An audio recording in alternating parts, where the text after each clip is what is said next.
Welcome to our second episode of Elevate FCS, where we share trends, tips, and tools from the FCS industry to help you, our FCS teachers, and your students find success.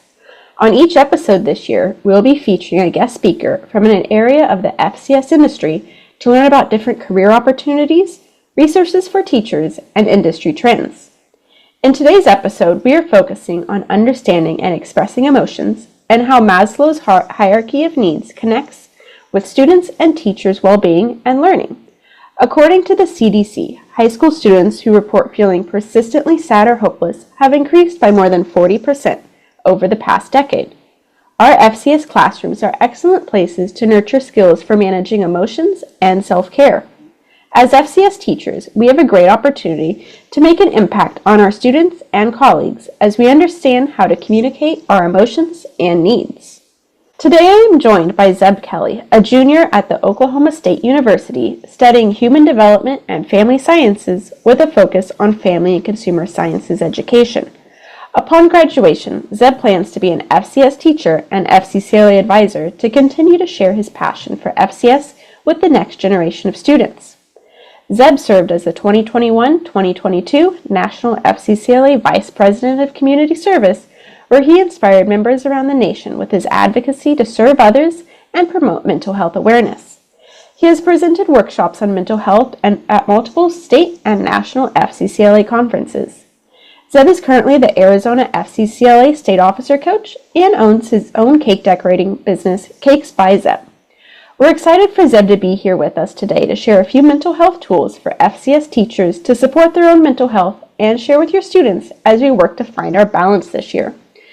Welcome, Zeb, and thank you so much for being here with us. Would you like to start by sharing a little bit more about your background with us and about mental health here within the FCS world? Yes, absolutely. Thank you for having me, Bevan. I am from the great state of Oklahoma, and as you said, I'm in college currently, but in high school, I had the opportunity to be in this organization called FCCLA. I spent a total of 5 years in FCCLA, and it was really an outlet for me in high school. It helped me understand that my voice, it means a lot in this world, to have a voice and to be able to speak up. And FCCLA helped me show that. And during my junior year of high school, I was a state officer for Oklahoma FCCLA. And I was going through a lot that year. You wouldn't have really guessed because I was one of the students that was an overachiever. I was in top of my class. I was a state officer in an organization, and I was working 2 jobs at the time. And FCCLA gave me the opportunity to reach out when I needed help the most. So in high school, I struggled a lot with my own mental health, and I struggled a lot with suicidal ideation. And one night, I was crying on the floor of my room, and I remembered looking up, and in my closet I saw my red FCCLA blazer. And not only did I see my blazer, but I thought about all the memories I made in FCCLA and all the connections I made, and I saw myself, and I saw the kid who I was when I was in the blazer.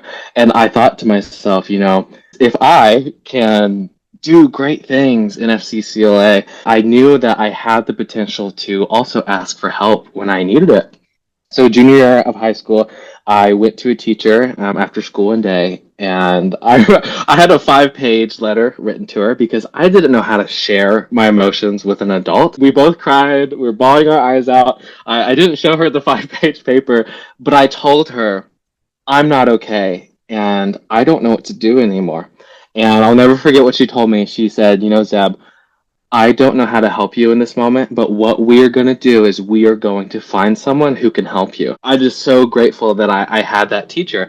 And it actually was not my family consumer science teacher. My FCS teacher that year was brand new, but she was a very heavy advocate on mental health. So she kind of gave me the courage to go ask this other teacher for help. So got help. I was out of school a lot for my junior year. I was inpatient, hospitalized twice, and just missing a lot of school, trying to figure out all these amazing emotions that I had.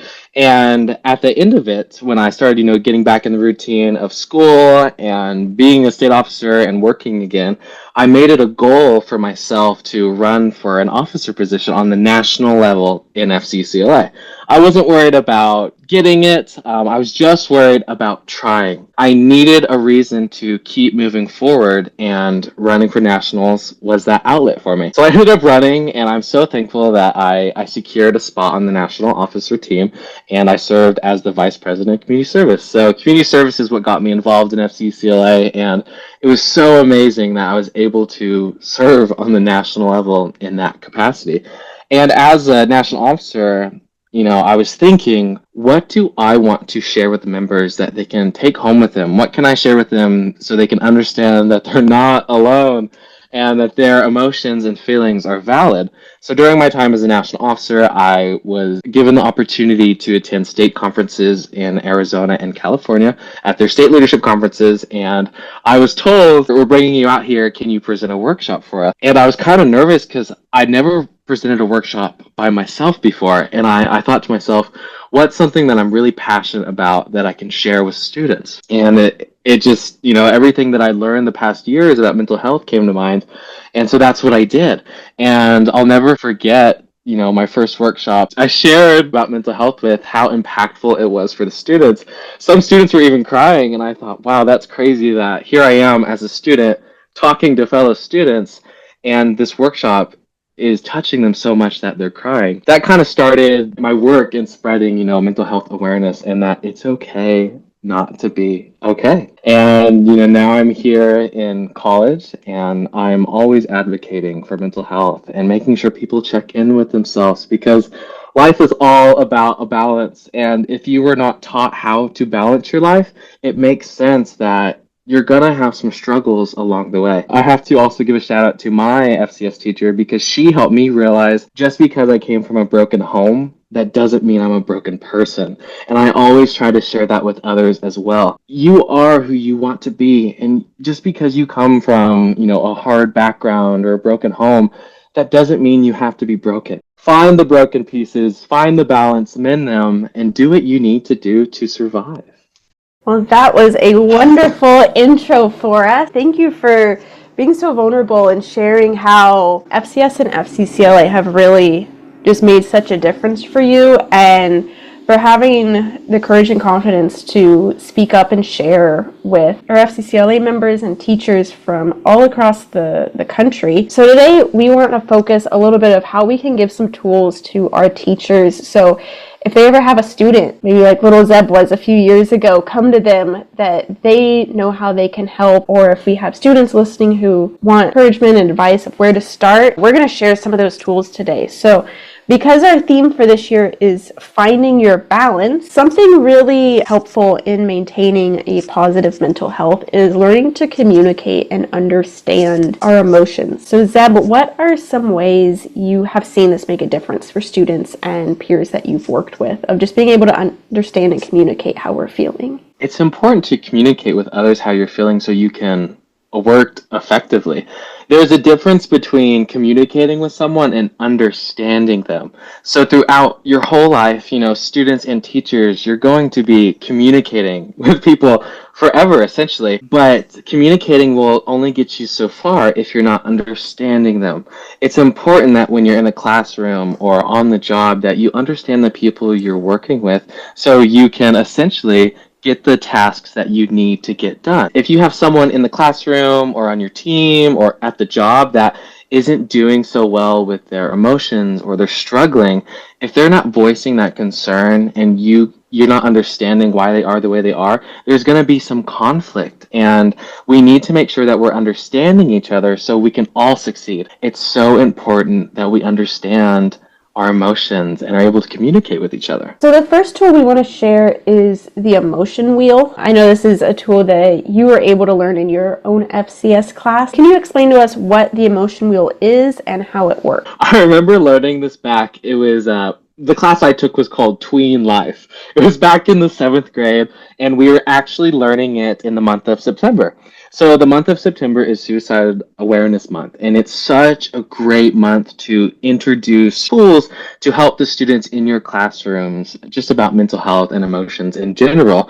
And one of the things we learned was this thing called an emotion wheel. I never thought that I would use an emotion wheel in my life. It was one of those things, like, I saw it, paid much attention to it, and then moved on. But But what I would realize years later when I started therapy, my therapist would express to me, Zeb, you don't really know how to express your emotions. So the emotion wheel essentially is a tool that helps people identify and name specific emotions, moving beyond the basic categories like happy or sad. If you go to any search engine, you can search up emotion wheel, and this beautiful circle diagram is going to pop up. And in the middle, you're going to have your basic emotions like fear, love, happiness, sadness, and stuff like that. But sometimes what students don't understand is they might be feeling angry or feel fearful, but is there more to it? Are you actually anxious? Are you dreading something? Are you hating something? There's so many complex emotions out there. And that's why when students sometimes say that they're sad, they're not really sad, but they don't know how to express another emotion. The wheel indicates primary emotions, and it just helps students branch out into more complex emotions. And this kind of helps understand what they're dealing with. It really helps students articulate the understanding of their emotional status. And it kind of helps with their skill to build on healthy relationships and self-awareness. And another wheel I really like, it's called the feelings wheel. And you go to any search engine and you type in feelings wheel when needs are not met. And I really like this emotion wheel because it has the same colors on opposing sides. So it kind of helps you or your student understanding what are you needing. You might be feeling afraid. Maybe you're feeling insecure, anxious, or vulnerable. Well, how can you balance that out? To balance that out, you're going to need emotion of trust. You're going to need something that assures you or gives you hope and security. Some of the ways that I learned how to use them, I actually kept it as a lock screen on my phone. And it kind of helps remind me like, okay, Zeb, when someone asks how you are, you can give them more than just, oh, I'm okay. You can tell them that you're happy or you're hopeful or you're ecstatic for something. I love your thing of just starting to incorporate those words into our vocabulary, because it is so common that our basic response when someone asks how we are, we say, I'm good. But that's not helping us understand how we're actually feeling and allowing other people to start hearing this vocabulary and words that they can communicate and understand themselves too. How would you recommend our teachers introducing this in their FCS classes? Not everybody's able to teach a life management type of course, but this is such a helpful tool for any FCS class. So I always loved the idea of mental health Mondays, and a lot of teachers, they start their week on Monday. What's a better way than to start the week on being able just to have space allotted to feel your emotions or understanding how you're feeling? I remember one time in one of my FCS courses, we actually had journals, and every week we would journal. We'd have icebreakers or what have you. And something I wish we did, I wish we had an emotion wheel. So something that, teachers or educators can do, they can start their class and allow, 10 minutes. We're just going to sit down, have the emotion wheel up on the Promethean board or have it printed out for them, and just have the students write down, how are you feeling? Like, how are you actually feeling? Are you okay? Do you need anything? Allowing them time to express themselves and journal or just honestly breathe and give them a second to ground themselves. I love that idea of the mental health Monday and of just the quick, let's check in for the week and start off with a good foundation before getting to the content that we need to teach that day and that week. And then something else I love about it, if you keep a journal for your students and, maybe they keep it on a Google Doc and every week they just add to their Google Doc, I thought it was so empowering to look back and see the progress that I made. There were several times where I wrote in there, I was feeling really down and just hopeless. And then looking back at it, I'm like, wow, Zeb made it through that. If he can make it through that, he can do it again. So just allowing students reflect on all their journal entries and how they were feeling throughout the year. I love it. So another tool that we want to share is called Maslow's hierarchy of needs.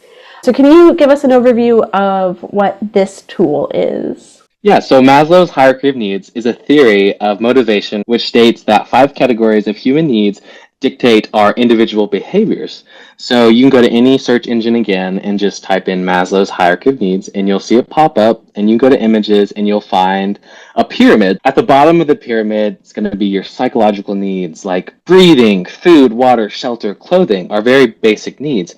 And as you move up on this pyramid, you're going to find needs that you need throughout your life to be successful. So the next step of the pyramid is going to be safety and security. It's going to be health, employment, property. And then if we move up, long and belonging, and then self-esteem. And the reason that it's important to understand this pyramid is to understand where you're at. So as a teacher, if you're not meeting your basic needs of like eating or getting good sleep, it makes sense that you might go to school that day and you might not have the best day that you would originally hope for. And you can also express this to your student. Maybe you notice the student is just acting a little bit different today. Maybe they're a little bit down or just not really themselves. You can kind of ask your student, how are you doing? Like, did you get enough sleep last night? Because if you didn't get enough sleep, it makes sense why you might not be your best self at school today. Were you taught this skill in one of your FCS classes too? I was taught in high school about this. And again, as a high schooler, I really didn't pay much attention to it. But in, retrospect, in college, I'm learning now how to teach about it. I've been able to take the time to understand it more. And then as a teacher, someday I'll be able to teach this to my high school students. And one way that you can teach this, simply have a worksheet printed out about the pyramid and all of its needs and have the students write out what needs do they have. Are they getting good sleep at night? Are they eating enough meals? And just give the students time to realize what needs they have in their life that they can meet and what are some needs that they essentially could be meeting or need to meet. Do you check in with yourself regularly of seeing if your needs are being met? How does that look in your daily life? So if our teachers wanted to use this for them personally. Sometimes it can be hard to check in with yourself. You have to set yourself up for success. For me, I am constantly on my phone. So how can you use your phone to set yourself up for success? On my phone, I have various apps like Motivation and I Am. They're two apps that just throughout the day, they post encouraging affirmations and motivational statements. Another app I use is called Day One, and it's a journaling app. No matter what the day, if I'm feeling happy, sad, whatever it might be, I'm able to write in this app just how I'm feeling. And kind of going back to what I was talking about earlier, it's nice to write down all the stuff that is stressing you out and then reflecting on it. As you go back and reflect, ask yourself, how did I overcome this boundary so when it happens again, I can be prepared for it? And something else that I do, I struggle with taking care of my hygiene needs. I'm a very clean person, but sometimes I just struggle with it. So if I know that I'm going to not sleep well that night and it's going to be hard for me to get out of bed the next day, I will set my toothpaste and toothbrush on the side of my bed. And when that alarm clock goes off, I'll start brushing my teeth. Because eventually I'm going to have to spit the toothpaste out. So it helps me get out of bed and go to the bathroom and start my day. So find ways in your life that are going to help you succeed. How can you yourself help yourself succeed? Maybe implementing stuff, like I said, having a hygiene item by the side of your bed. Something else that I do, it's kind of silly, but it works for me. I keep maracas in my car. So the reason I did this because I found a time in my life where I dreaded going into work.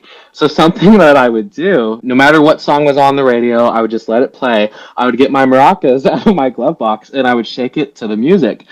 And I know it might look silly, but if you looking silly is what you need to do in order for yourself to be prepared to go into your job, so be it. And what I found is no matter what I was going through, maracas always made me laugh, and it kind of just helped me get out of the funk that I was in. So find items in your life like journaling, practicing hygiene, or breathing, whatever it might be for you. Find those things in your life and allow time in your day to do them for yourself. I love that. I think that is just some great advice of checking with us and making sure that our very basic needs and how we can be proactive, even if we're struggling a ton, to just take the one little step we need to help us be successful that day. I know we talked earlier about encouraging teachers to do a mental health Monday. Do you have any other good tips for promoting strong communication about mental health in our classes? Yeah, I would just say allow space for your students to talk to you. That is the biggest thing that students face is they don't know how to talk to adults and they don't know how to talk to their teachers. Something that I thought was really interesting in college, every Monday we have a check-in and it's worth 5 points for our class. We talk about what we really liked about the week, we talk about what we disliked, and the last question is always about how are you doing outside of class? And it just gives space for students to tell someone, like, hey, I'm really struggling with this, or I'm not doing so well with. In regards to that, this allows the teacher to be like, do I need to talk to this student, or is it okay just to observe them and kind of, keep them in check, see how they're doing as these weeks progress? Something else that I really liked when I think about my family consumers teacher, she had a box in her classroom that you could put in recommendations or suggestions in. So it was anonymous. It gave students an opportunity to express their thoughts or concerns. And then what our teacher would do, she would read these concerns, and throughout the week, sometimes she would try to touch on it. I remember one time someone, and maybe it was just she wanted to teach about it, but someone was struggling with an eating disorder. So that week, we'd already learned about eating disorders, but we revisited and we learned about coping skills that you can use to help you with an eating disorder. So just allowing space for your students to talk to you or just someone at your school can really help students get the help they need or get the answers to the questions that they have. I think that's so good of making the space for our students and helping them initiate the conversation. I do think a lot of times we may have no idea where to start of speaking up and asking for help. And so even of just doing the writing assignment that you can just check in, and then if the teacher knows how to go and communicate with the student and bring it up for them in a way that's going to be more relatable and less scary. So that is some great advice. Given your strong FCCLA background, if we have any students who would be interested in promoting or exploring mental health more, would you recommend any star event competitions that the students and teachers could look into if they're interested in this? Absolutely. So there is so many star events for students to choose, and they can really make them their own. So just to name a few, professional presentation is one, nutrition and wellness, chapter service project display, national programs in action, and public policy advocate. All right, those are definitely all some really good events, and I think allow students to promote and look into mental health in different ways of whatever is most applicable to what they're learning in their classes and how they want to go about promoting it. Are there any other resources you'd recommend teachers to learn more about in addition to the ones we talked about today? Something that I would just like to suggest, if you're ever struggling with finding content to cover, don't forget, all the resources you will ever need are going to be with you, and especially in your classroom. So maybe you start the year out asking your students, what do they want to learn? And you can even make it more specific in regards to mental health and just ask them and make it an assignment. What are things or resources you want to learn about mental health? And have students share with you articles or worksheets that they found that then you can in return teach your students. And something else that I always like to mention, use social media. If you have Facebook, there's a lot of family consumer science educators Facebook groups that you can get a lot of free curriculum from and just get ideas and ask questions to as well. And be searching like hashtag mental healthness in the classroom or hashtag free curriculum for mental health. There's so many resources out there, and using social media can definitely help teachers find the resources that they want to teach or are comfortable with teaching. Before I wrap up, do you have any last things you want to share? I would just like to express to teachers, because I've been asked this before, what do I do if a student comes up to me and I don't know how to help them? Or what do I do if a student comes up to me and I'm also dealing with the same issues or problems in my own life and I don't know how to give them the answer? I always tell them this: do the best that you can. Just like I expressed earlier, when I went to a teacher and asked for help, she didn't necessarily know what to do, but she found someone else who did. So just allow students that clarity, like, hey, sometimes I'm not going to know the answers, or I'm not going to know what to say, but if you are willing, we can work together to find someone who can give us answers. I love that. I think a lot of times we can think of we need to fix the problem immediately, but really people, they just want to listen and have someone walk with them to fix the problem. Absolutely. Well, Zeb, it has been wonderful having you here and hearing all of your wisdom and knowledge and sharing with us so much advice on mental health and how we can make a difference and support others. So stay tuned next month for our next episode of Elevate FCS as we learn more about opportunities for FCS teachers and students and industry trends.